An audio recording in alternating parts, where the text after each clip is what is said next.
Summer start అయింది. పట్టణాలు, పల్లెల్లో నీటి కటకటలు మొదలయ్యాయి. తాగునీటి సమస్యను తీర్చాలని అధికారులకు ఎన్నిసార్లు మొరపెట్టుకున్నా పట్టించుకోవటం లేదు. ఇక చేసేది లేక మహిళలు ఖాళీ బిందెలతో రోడ్డెక్కారు. ములుగు జిల్లా వెంకటాపురం మండలం బోధపురం కాలనీకి నెల రోజులుగా వాటర్ సప్లై నిలిచిపోయింది. తమ సమస్య తీర్చాలని మహిళలు ఆందోళనకు దిగారు.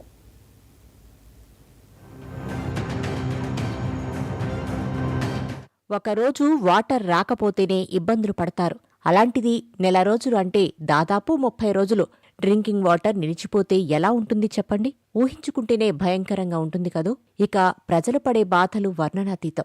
ఎవరికి చెప్పుకోవాలో తెలియదు. చెప్పినా సమస్యలు సాల్వ్ చేసేవారే కరువయ్యారు. అందుకే అక్కడి మహిళల ఆగ్రహం కట్టలు తెంచుకుంది. ఖాళీ బిందెలతో రోడ్డెక్కి ఆందోళన చేశారు. అధికారుల నిర్లక్ష్యం తమకు శాపంగా మారిందని వాపోయారు. తమ సమస్య పరిష్కరించాలని ఎన్నిసార్లు మొరపెట్టుకున్నా పట్టించుకోవడం లేదంటూ ఆరోపించారు.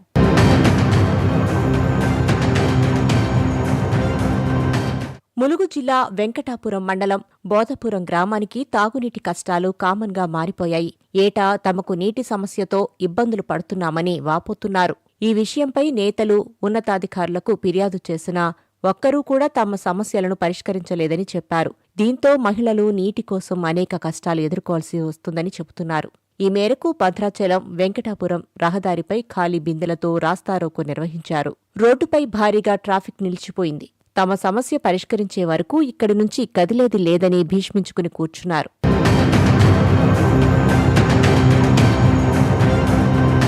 రోడ్డుకు ఇరువైపులా వాహనాలు నిలిచిపోవడంతో పోలీసులు వచ్చి సర్ది చెప్పే ప్రయత్నం చేశారు. కానీ వాళ్లు వినిపించుకోలేదు.